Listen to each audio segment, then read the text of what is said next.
Hello everyone.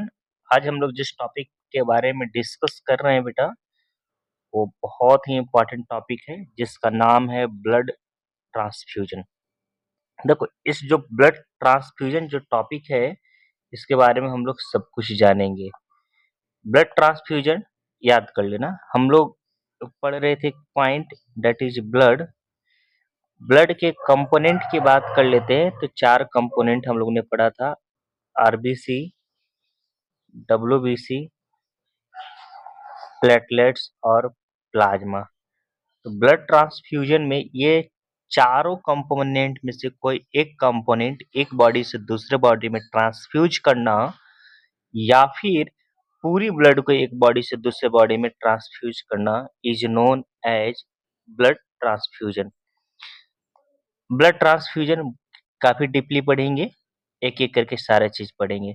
Generally दिमाग में डाल लो, blood transfusion that means blood का कंपोनेंट या होल ब्लड एक बॉडी से दूसरे बॉडी में ट्रांसफ्यूज किया जाता है।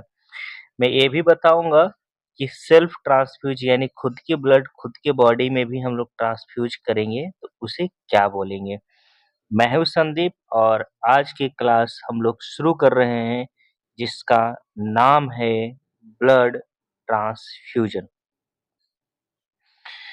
किम्स पटना खानक इंस्टीट्यूट ऑफ मेडिकल साइंस एक यूट्यूब चैनल है जहाँ पे हम लोग डिस्कस करते हैं मेडिकल कोर्स से रिलेटेड। तो शुरू करते हैं, लेट्स स्टार्ट। सबसे पहले आता है पॉइंट हम लोग का कि ब्लड ट्रांसफ्यूजन के इस चैप्टर में हम लोग क्या क्या पढ़ेंगे। सबसे पहले देखेंगे डिफिनेशन क्या होता है, डिफिनेशन के बारे में डिस्कस करेंगे। Second, type of blood transfusion, indication, present required before blood transfusion, complication of blood transfusion, precaution and conclusion। Total 7 point है जिसके बारे में हम लोग यहाँ स्टडी करेंगे। ठीक है, एक एक करके सारे चीज को देखते हैं। First one is definition. देखो, ब्लड ट्रांसफ्यूजन क्या है ये पढ़ेंगे। Second one is type of blood transfusion, blood transfusion कितने टाइप का होता है वो देखेंगे। इंडिकेशन देखेंगे, pre required before blood transfusion, blood को ट्रांसफ्यूज करने से पहले क्या जरूरत होती है वो देखेंगे।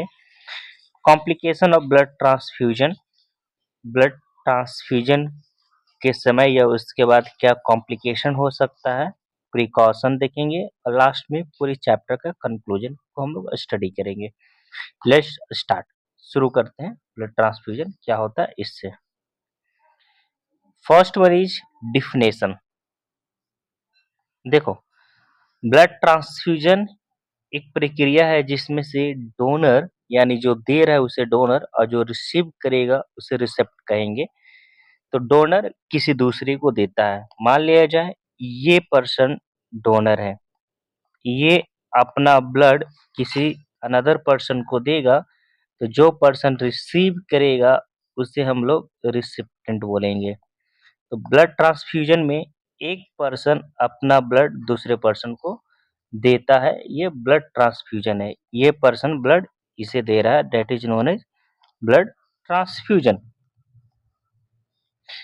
ब्लड ट्रांसफ्यूजन जनरली एक बॉडी से ब्लड निकालकर दूसरे के बॉडी के सर्कुलेशन में डालते हैं, that is blood transfusion. Second point है ब्लड ट्रांसफ्यूजन में हम लोग जो स्टडी कर रहे हैं यहाँ पे, that is type of blood transfusion, कितनी तरह से हम लोग ब्लड को ट्रांसफ्यूज कर सकते हैं। तो ब्लड ट्रांसफ्यूजन देखेंगे 4 टाइप्स हो सकता है। होल ब्लड, पूरी ब्लड को ट्रांसफ्यूज करना। पैकेट रेड सेल ट्रांसफ्यूजन, केवल आरबीसी को ट्रांसफ्यूज करना। प्लेटलेट्स ट्रांसफ्यूजन, सिर्फ प्लेटलेट्स को देना। प्लाज्मा ट्रांसफ्यूजन, ब्लड का प्लाज्मा यानी फ्रेश फोरेजन प्लाज्मा होता है उसे ट्रांसफ्यूज करना। और ऑटोलोगस ट्रांसफ्यूजन, दैट मीन्स जब व्यक्ति अपना ब्लड खुद के शरीर में ट्रांसफ्यूज करता है तो उसे ऑटोलोगस कहते हैं। एक एक करके समझो। उससे पहले एक चीज हमेशा फिर से रिकॉल कर देता हूँ, ब्लड है, इसमें 4 कंपोनेंट था, मैंने बताया था। एक आरबीसी, डब्ल्यूबीसी, प्लेटलेट्स और last one is plasma. WBC transfuse नहीं हो पाते हैं डायरेक्टली, ठीक है, सिर्फ डब्ल्यूबीसी नहीं, हम लोग पूरी ब्लड को अगर एक बॉडी से दूसरी बॉडी में ले जा रहे हैं, ये पूरी ब्लड को एक बॉडी से दूसरे बॉडी में ट्रांसफ्यूज करेंगे, तो होल ब्लड ट्रांसफ्यूजन उसे कहेंगे, यानी पूरा ब्लड दिया जाएगा।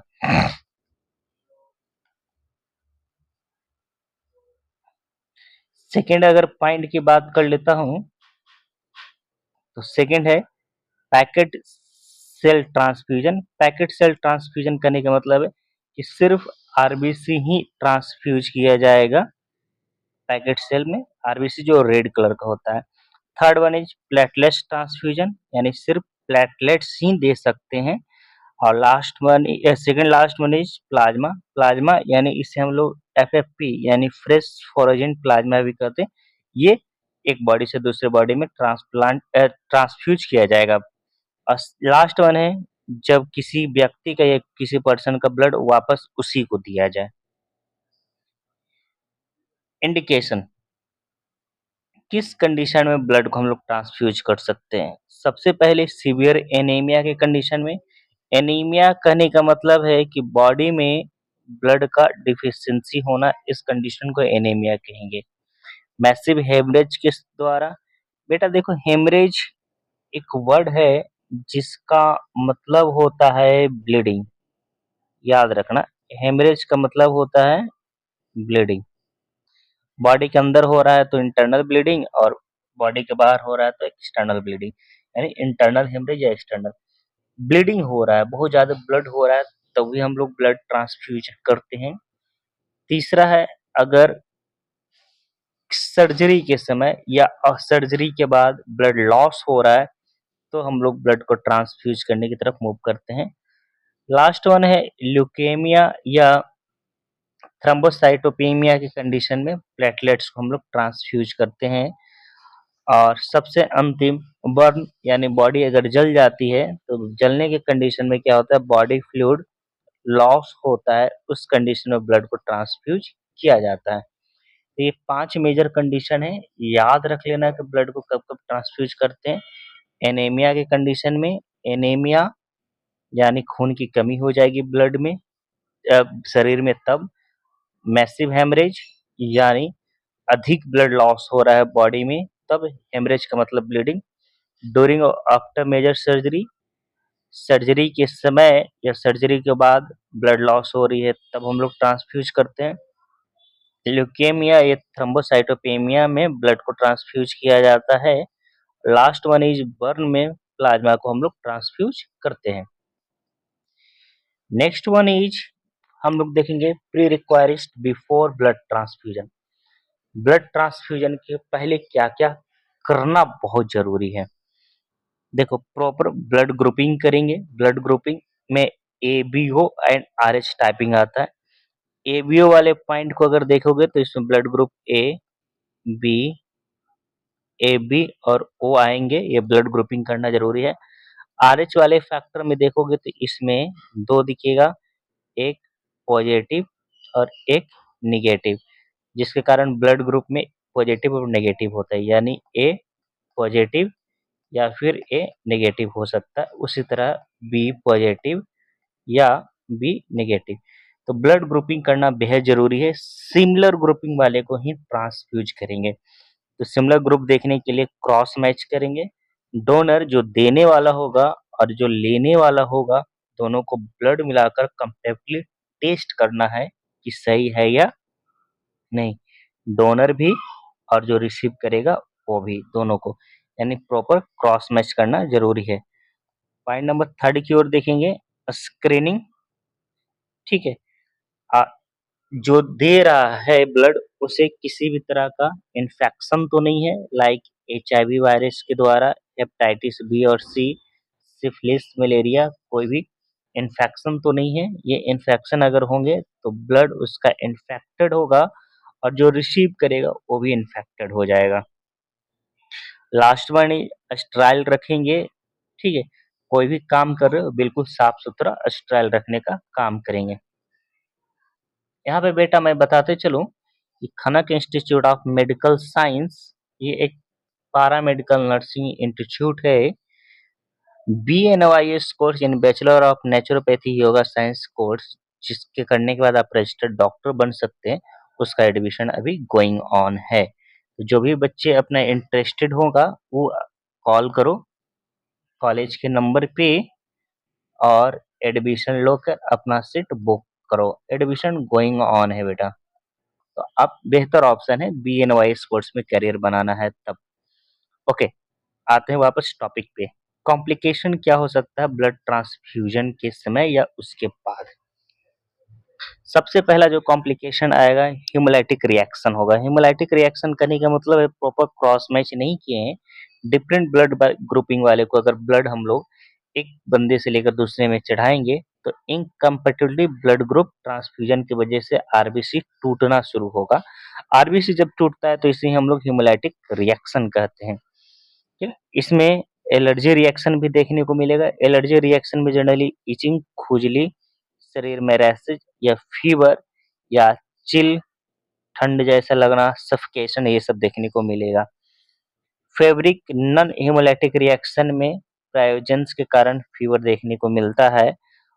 आयरन ओवरलोडेड, एक बार ब्लड ट्रांसफ्यूज कर दिए, अगर दोबारा कर रहे हैं बॉडी को अगर रिक्वायर नहीं है तो ब्लड में जो आयरन होती है अगर बार बार हम लोग ट्रांसफ्यूज करेंगे, रिपीटेड करेंगे तो आयरन रिसीव जो करेगा बॉडी उसमें आयरन की लेवल बढ़ जाएगी। अगर क्रॉस मैच या प्रॉपर नहीं हम लोग देखे हैं, अगर देने वाले एक बंदे का यानी डोनर का ब्लड इन्फेक्टेड है एचआईवी या हेपेटाइटिस या किसी भी तरह से तो रिसीव करेगा, उसमें भी हो सकता है। हाइपरक्लेमिया, स्टोर ब्लड में देखेंगे तो जनरली पोटेशियम लॉस होने लगता है और पोटेशियम लॉस होने के कारण हाइपरक्लेमिया में पेशेंट जा सकता है। यहाँ पे कुछ मेजर पॉइंट है उसको याद कर लेना।